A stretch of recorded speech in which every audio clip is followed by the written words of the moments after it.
বিসমিল্লাহির রহমানির রহিম। পদার্থবিজ্ঞান টেস্ট পেপার সলিউশন, অধ্যায় ৩। এখানে তৃতীয় অধ্যায়ে ২০২৬ সালে যে সকল সৃজনশীল প্রশ্ন বোর্ডে আসছে সেই প্রশ্নের উপর ভিত্তি করে আজকের ক্লাসটা আমরা নিচ্ছি। ৯টা বোর্ডে আসার সবগুলো কোশ্চেন পর্যবেক্ষণ করে আমরা একটা জিনিস দেখতে পেলাম যে বিশেষ করে সকল বোর্ডেই এই সূত্রের অঙ্কগুলো আসছে। সেটা হলো ভরবেগের সংরক্ষণশীলতার গাণিতিক সূত্র। টেস্ট পরীক্ষার জন্য এটা খুব গুরুত্বপূর্ণ, প্রিটেস্ট পরীক্ষার জন্য গুরুত্বপূর্ণ, এমনকি বোর্ড পরীক্ষায় আসার সম্ভাবনা থাকবে। এখানে দেখো, আমি তোমাকে বলি, এখানে দুইটা বস্তু আছে, একটা হলো এ বস্তু এবং আরেকটা হলো বি বস্তু।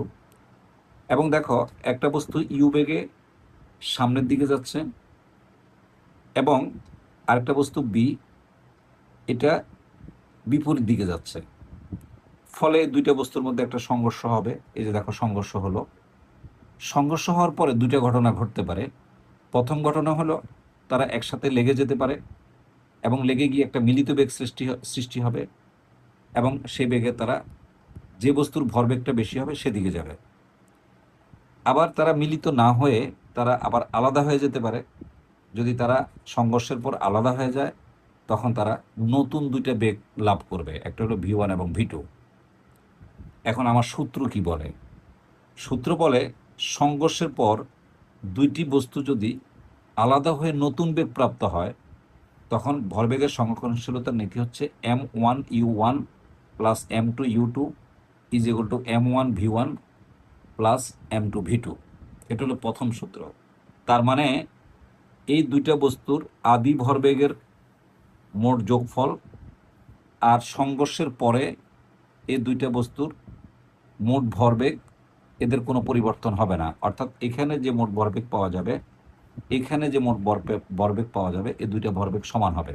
এটা হলো এই সূত্রের তাৎপর্য। এবার আমাকে অবশ্যই এই যে ভিটা কত হবে এটা দেওয়া থাকবে প্রশ্নে, এটাও দেওয়া থাকবে প্রশ্নে। খেয়াল রাখবে, প্রশ্নে কিন্তু দুইটার বেগই পজিটিভ দেওয়া থাকবে, কিন্তু তুমি যখন অঙ্ক সলিউশন করবা, যেহেতু দুইটার দিক বিপরীত, তাহলে আমি এখানে লিখে দিছি সুন্দর করে। তাহলে তুমি প্রথম বস্তুর বেগকে এই যে প্লাস ধরবে এবং দ্বিতীয় বস্তুর বেগকে তুমি মাইনাস ধরতে হবে, নাহলে ফলাফল আসবে না। এখন দেখো, এখানে এই 2 নম্বর সূত্র যেটা আমার লাগবে সেটা হলো আমাকে V1 এবং V2 বের করতে হবে, এবং এই সূত্রটা অত্যন্ত গুরুত্বপূর্ণ, অত্যন্ত গুরুত্বপূর্ণ। ভালো করে দেখো, অত্যন্ত গুরুত্বপূর্ণ। মনে রাখার কৌশল শিখিয়ে দিচ্ছি। যখন তুমি V1 বলবে তখন আসবে M1 minus M2 into U1 plus, এখানে দুইটাই 2, মানে 2 ইন্টু M2U2, সব 2, মনে রাখবে সব 2 M2U2। আর এখানে হবে M1 মাইনাস M2U1, আর নিচে আসবে M1 প্লাস M2। যখন তুমি V2 বলবে তখন এটা পাল্টে যাবে, তখন আসবে V2 বললে M2 মাইনাস M1, অর্থাৎ যদি 1 বলো তাহলে 1 আগে, 2 বললে 2 আগে।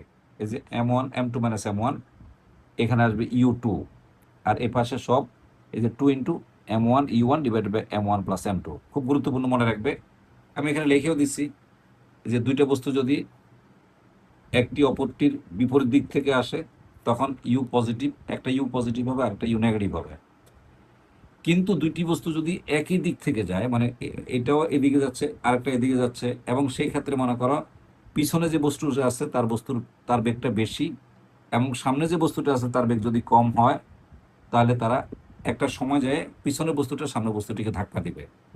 তখন দুইটা বস্তুর ক্ষেত্রে ইউর ক্ষেত্রে তোমাকে পজিটিভ ধরতে হবে। এবার আসার পরে আমাদের 4 নম্বর সূত্র, সংঘর্ষের পূর্বে মোট গতিশক্তি যদি আমরা T1 ধরি এবং সংঘর্ষের পর বস্তু দুইটার গতিশক্তি যদি আমরা T2 ধরি, তাহলে সূত্র হলো T1 আর T2 অবশ্যই সমান হবে। এটাকে বলা হয় গতিশক্তির সংরক্ষণশীলতার নীতি। আর এই সূত্রগুলিকে বলা হয় ভরবেগের সংরক্ষণশীলতার নীতি। অনেক শিক্ষার্থী এই জিনিসটা ভুল করে।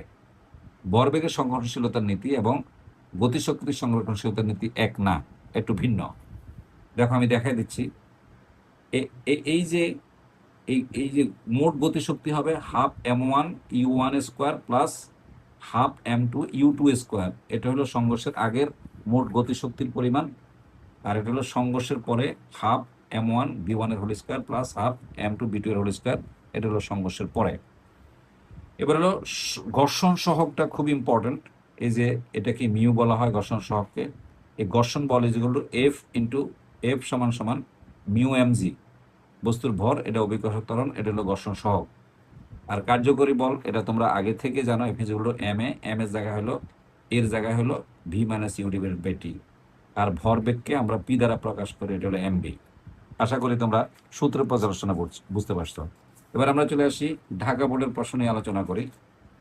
2026 সালে ঢাকা বোর্ডে কি আসছে দেখো। ঢাকা বোর্ডে দিয়ে দিছে, দেখছো অনেক সুন্দর, আমরা যা বুঝেছি তাই দিয়ে দিছে। এই যে প্রথম বস্তু এ, ভর হলো 25 কেজি, আর বেগ হলো 10 মিটার পার সেকেন্ড এবং সে সামনের দিকে যাচ্ছে। বি আরেকটা বস্তু, ভর হলো 20 কেজি এবং বেগ হলো 20 মিটার পার সেকেন্ড, সে আগে প্রথম বস্তুটা যেদিকে যাচ্ছে তার বিপরীত দিকে যাচ্ছে। তার মানে তোমাকে দেখো এটা হলো u1 আর এটা হলো u2, এটাকে পজিটিভ ধরতে হবে, এটাকে নেগেটিভ ধরতে হবে, মনে রাখতে হবে। এখন আমাকে এই 3 নম্বর সূত্রটা দেখো, বলছে এই বস্তুর উপর ঘর্ষণ বল নির্ণয় করো। এটা খুবই সহজ, ঘর্ষণ বল নিয়োগ করে। দেখো তোমাকে ঘর্ষণ সহগ দিয়ে দিছে। এই যে দেখো আমি তোমাকে সুন্দর করে সলিউশন করে দিচ্ছি।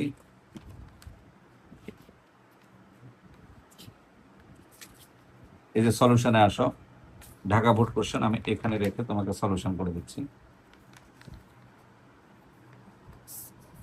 ভালো করে দেখো, এই যে প্রথম যে অঙ্কটা আছে খুব ভালো করে খেয়াল করো। যে আমাকে প্রথম যেটা বলছে এই বস্তুর উপর ঘর্ষণ বল নির্ণয় করো। দেখো আমরা জানি F is equal two mu F, everything given, এই বস্তুর সকল তথ্য দেওয়া আছে। তুমি শুধু এখানে মানগুলো ইনপুট করবে। ইনপুট করার সাথে সাথে দেখবে যে ফলাফল চলে আসছে 49 নিউটন। এটা আমার মনে হয় খুব বেশি বোঝানোর দরকার নেই, কারণ শুধু মানগুলি বসায় দিবে আর কিছু না।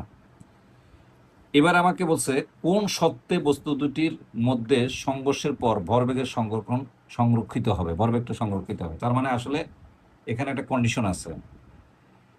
ভরবেগের সংরক্ষণশীলতার নীতি হচ্ছে একাধিক বস্তুর মধ্যে ক্রিয়া প্রতিক্রিয়া ছাড়া অন্য কোনো বল কাজ না করলে নির্দিষ্ট দিকে তাদের মোট ভরবেগের কোনো পরিবর্তন হবে না। তার মানে কোনো ঘর্ষণ বল থাকা যাবে না যদি ভরবেগের সংরক্ষণশীলতার নীতিকে প্রতিবাদ, এই কথাটাই এখানে প্রমাণ করতে বলা হয়েছে। দেখো আমি তোমারে বলি, আমরা কিছুক্ষণ আগে অনেকক্ষণ সূত্র বিশ্লেষণ করলাম, নিশ্চয়ই তোমরা বুঝতে পারছো।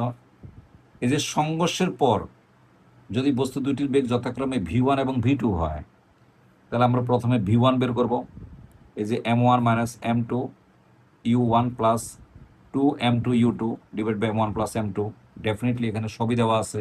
দেখো m1 দেওয়া আছে, দেখো u1 পজিটিভ ধরা হয়েছে, এই যে বি বস্তুর ভর m2 দেওয়া আছে এবং বি বস্তুর বেগ দেখো এখানে নেগেটিভ ধরা হয়েছে। এই জায়গাটাই ম্যাক্সিমাম স্টুডেন্ট ভুল করে, এই যে নেগেটিভ দেওয়া আছে। এখন এই মানগুলো যদি আমরা এই v1 এ বসাই, তাহলে আমরা একটা ফলাফল পাবো, এই যে -50/3 মিটার পার সেকেন্ড। এই মানগুলো আমরা এখান থেকে দেখে দেখে বসাই দিব, বসাই দিলে এই ফলাফলটা আসবে। একইভাবে আমরা যদি v2 মানটা বসাই দিই, এই যে সূত্র লিখবো এই ভিটা, এখান থেকে মানগুলো যদি আমরা বসাই দিই, বসাই দেওয়ার সাথে সাথে আমরা এখানে শেষ বেগ পাবো, অর্থাৎ সংঘর্ষের পরের বেগটা পাবো 40/3 মিটার পার সেকেন্ড। এখন আমরা এই আদি ভরবেগ বের করবো, অর্থাৎ সংঘর্ষের আগে মোট ভরবেগ বের করবো। দেখো তো এই যে এই সংঘর্ষের আগে, এই দেখো এই যে সংঘর্ষের আগে এই যে মোট ভরবেগ হলো -150। এই যে m1 u1 plus m2 u2 সবই মান দেওয়া আছে প্রশ্নে।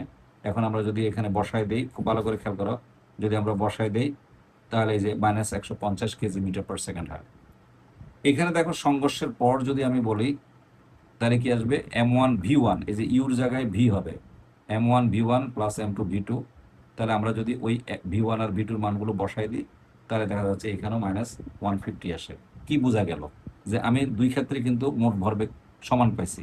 তাহলে অবশ্যই শর্ত হলো এখানে ঘর্ষণ বল থাকতে পারবে না, এই কথাটাই বলা হয়েছে। অনেক শিক্ষার্থী এবার ভুল করছে পরীক্ষা, এটা এই যে কোন শর্তে, অনেকে বুঝেই নেই প্রশ্নটা যে আসলে কোন শর্তে বলতে বোঝানো হয়েছে যে ভরবেগের সহনশীলতার নীতিটা তখনই মানে কার্যকর হয় কিংবা সমর্থন করে যদি তাদের মধ্যে কোনো ঘর্ষণ বল না থাকে। এই কথাটা এখানে লিখে দিতে হবে। এই যে গাণিতিক হিসাব থেকে দেখা যাচ্ছে যে সংঘর্ষের আগে এবং পরে মোট ভরবেগ সমান পাওয়া গেছে। তাহলে ভরবেগের সংঘর্ষশীলতার নীতি অনুযায়ী ক্রিয়া প্রতিক্রিয়া ছাড়া অন্য কোনো বল যদি ক্রিয়া না করে নির্দিষ্ট দিকে তাদের মোট ভরবেগের কোনো পরিবর্তন হয় না। তাই সেই ক্ষেত্রে আমরা এখানে দেখো লিখে অনেক সুন্দর করে লিখে দিছি যে যে এখানে দেখো লিখে দিছি তাদের মোট ভরের পরিবর্তন হয় না। অতএব ঘর্ষণ বল না থাকা শর্তে, এটি হলো মূল কোশ্চেনের প্যাটার্নটা। এবছর যারা পরীক্ষা দিয়েছে তাদের অনেকেই এটা এই জায়গায় এসে আর তারা কমপ্লিট করতে পারে নাই। আশা করি এখন আর তোমার ভুল হবে না, কারণ টেস্ট এবং প্রি টেস্ট পরীক্ষা তোমাদের এটা আসতে পারে। তাহলে ঘর্ষণ বল না থাকা শর্তে বস্তু দুটির সংঘর্ষের পর ভরবেগের সংঘর্ষশীলতা সম্পর্কিত হবে। এটা হলো আমাদের প্রথম কোশ্চেন। এবার দেখো কুমিল্লা বোর্ডের কোশ্চেন। যে কুমিল্লা বোর্ডের কোশ্চেনটা আমি এখানে আলোচনা করে দিই তোমাকে। দেখা বলা হয়েছে যে একই জিনিস, এই যে কুমিল্লা বোর্ডের প্রশ্ন, এই যে দুইটা বস্তু দেওয়া আছে, একদম সেম দেওয়া আছে, তবে দুইটা বস্তুর মধ্যবর্তী দূরত্ব দেওয়া আছে। এই যে দূরত্ব দেওয়া আছে দুইটা বস্তু, এখানে দেখো এদের মধ্যে সংঘর্ষ। এখন এখানে মার্বেলের কথা বলা হয়েছে, দেখো তো একদম সহজ। আমাকে এই ঘতে কি বলা হয়েছে, ঘতে বলা হয়েছে মার্বেল দুটি কতক্ষণ পর সংঘর্ষে লিপ্ত হবে। অর্থাৎ এটা এই বলটা সামনের দিকে যাচ্ছে, আর বি বলটা, এই বলটা যেদিকে যাচ্ছে তার বিপরীত দিকে যাচ্ছে। এখন বলছে কতক্ষণ পরে তাদের মধ্যে সংঘর্ষ লাগবে। এখন দেখো আমি চিত্র এঁকে দিছি, খুব ভালো করে খেয়াল করো। এই যে এই বস্তুটা এটা এদিকে যাবে, আর এই যে বি বস্তুটা এটা এদিকে যাবে। তো এই সবই দেওয়া আছে, every information given in the question. দেখো M1 দেওয়া আছে, U1 দেওয়া আছে, ত্বরণ দেওয়া আছে, এই যে M2 দেওয়া আছে, U2 দেওয়া আছে, ত্বরণ দেওয়া আছে, সব কিছুই দেওয়া আছে। এখন দেখো আমরা ধরে নিচ্ছি যে 30 সেকেন্ড পরে এই মার্বেলটি এই যে এক্স দূরত্ব অতিক্রম করার পর এই যে সংঘর্ষে লিপ্ত হবে। তার মানে এটা এখানে আসবে, এটা এখানে আসবে, এই টি সময়, কত সময়, টি সময়, ফলে এই দুইটা এপি বিন্দুতে এসে তারা সংঘর্ষ লাগবে। তাহলে দেখো এই টি সময়ে এই বস্তুটা এই এক্স দূরত্ব অতিক্রম করবে। তাহলে x is equal two U1t plus half at 1t square. এটা দ্বিতীয় অধ্যায়ের, তোমরা অবশ্যই ভালো করে জানো, এটা দ্বিতীয় অধ্যায়ের। এখন একটু খেয়াল করে দেখো, এই যে জিনিসটা আছে এটা আমরা পেলাম। আবার এটা যদি এক্স হয়, যেহেতু পুরো দূরত্ব দেওয়া আছে 187.2, এখানে পুরো দূরত্ব দেওয়া আছে 187.2, তাহলে ডেফিনেটলি যেহেতু আমরা লিখতে পারবো 187.2 মাইনাস এক্স, মানে এই দূরত্বটা আমরা পাবো। তাহলে এই বস্তুটা টি সময় এখান থেকে এখানে আসবে। তাহলে দেখো এই একই সূত্র প্রয়োগ করব দ্বিতীয় বি বস্তুর ক্ষেত্রে। এই যে দূরত্ব is equal to u t plus half a t square. এখন আমি এই 1 নম্বর ইকুয়েশন আর 2 নম্বর ইকুয়েশন যোগ করব। যোগ করে আমি এটা বিশাল, মানে সলিউশনটা অনেক জটিল। কুমিল্লা বোর্ডের প্রশ্ন একটু জটিল হয় কম্পারেটিভলি। দেখো এখন এই দুইটা ইকুয়েশনকে আমরা 1 নম্বর এবং 2 নম্বর সমীকরণ আমরা যোগ করব। যোগ করার পর এটাকে দেখছো অনেক জটিল, এই যে অনেক সুন্দর করে এটাকে সলিউশন করার পরে এখানে একটা ইকুয়েশন পাওয়া গেছে। সেটা হলো কি, এই যে টি স্কোয়ার প্লাস 100t মাইনাস 416, এটাকে যদি আমরা মিডল ফ্যাক্টর করি, উৎপাদক করি, তাহলে আমরা টির মান পাবো -104 এবং টির মান পাবো 4। যেহেতু সময় সবসময় ধনাত্মক হয়, তাহলে টির মানটা আমরা এখান থেকে 4 নিয়ে দেব। তার মানে 60 সেকেন্ড পর এই দুইটা মার্বেল পরস্পরের সাথে সংঘর্ষে লিপ্ত হবে। তার মানে উত্তর ঘটা শেষ। এখন দেখো পরবর্তীতে তোমাকে কি কোশ্চেন করা হয়েছে। পরবর্তীতে তোমাকে একই ধরনের প্রশ্ন করা হয়েছে কুমিল্লা বোর্ডের। উদ্দীপকের ঘটনাটি শক্তি সংরক্ষণশীলতার নীতিকে মেনে চলে কিনা। দেখছো আমি কিছুক্ষণ আগে যে কথাটা বলছিলাম, এটা কিন্তু ভরবেগের সংরক্ষণশীলতার নীতি না, এখানে কিন্তু গতিশক্তির কথা বলা হয়েছে, যে গতি শক্তির সংরক্ষণশীলতার নীতি। তার মানে আমাকে T1 আর T2 বের করে দেখাইতে হবে। অর্থাৎ সংঘর্ষের আগে তাদের মোট গতিশক্তি বের করতে হবে, সংঘর্ষের পরে তাদের মোট গতিশক্তি বের করে দেখাতে হবে, দুটো সমান। যদি সমান হয় তাহলে আমরা বলবো মেনে চলছে। এখন দেখো খুবই সহজ। তাহলে আমাকে প্রথমে একই ক্রাইটেরিয়া ফলো করে, একই ক্রাইটেরিয়া ফলো করে এ দেখো, এই যে সংঘর্ষের পর এই বস্তুর বেগ যদি V1 হয়, তাহলে V1 ইজ ইকুয়াল টু, আমরা এই সূত্রটা বসাইলাম এবং সবগুলো মান প্রশ্নে দেওয়া আছে এবং এখানে গ্রামে দেওয়া আছে। দেখো এই গ্রামকে আমি কেজি করে নিলাম, এখানে গ্রামকে কেজি করে নেওয়া হয়েছে। এই মানগুলো বসাই দিয়ে আমি প্রথম বস্তুর এই যে সংঘর্ষের পরে এই বস্তুর বা এই মার্বেলের আমি বেগ পাবো 7 মিটার পার সেকেন্ড।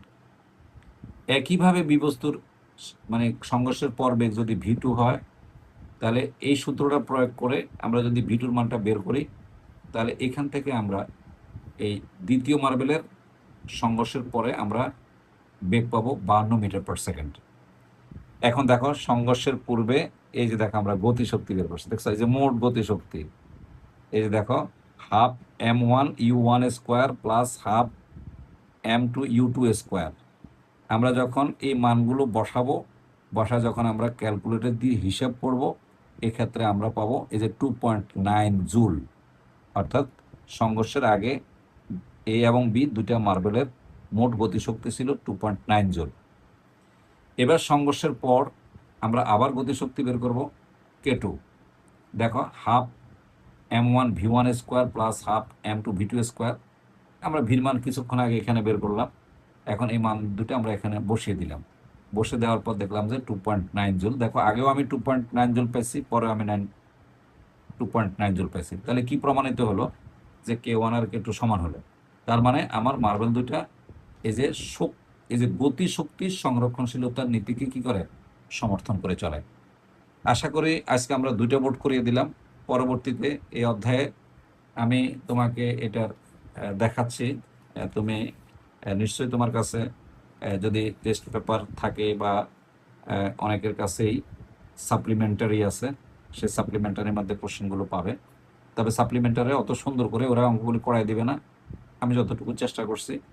আলহামদুলিল্লাহ, এই যে চট্টগ্রাম বোর্ড 2026, তারপরে এখানে আছে, তুমি স্ক্রিনশট নিয়ে নিতে পারো, তাহলে তোমার ভালো লাগবে। আমি একটু ফ্রেশ করে ধরে রাখছি, তুমি স্ক্রিনশট নিয়ে নিতে পারো। এখানে হলো দিনাজপুর বোর্ড 2026, একই জিনিস আসছে, একদম সেম জিনিস আসছে, সব গতিশক্তি। ময়মনসিংহ বোর্ড একই প্রশ্ন আসছে, তুমি স্ক্রিনশট নিয়ে রাখতে পারো। অবশ্যই এর উপর ক্লাস হবে, নেক্সট লেকচারে আসবে ইনশাল্লাহ। আমরা পরবর্তী লেকচারের জন্য অপেক্ষায় থাকব। কেমন লাগলো ক্লাসটা জানাবে। সকলকে ধন্যবাদ, এবং কোনো সমস্যা থাকলে অবশ্যই তুমি কমেন্টস করবে। আর এই ক্লাসটা তুমি ইউটিউবেও পাবে। অনেক ধন্যবাদ।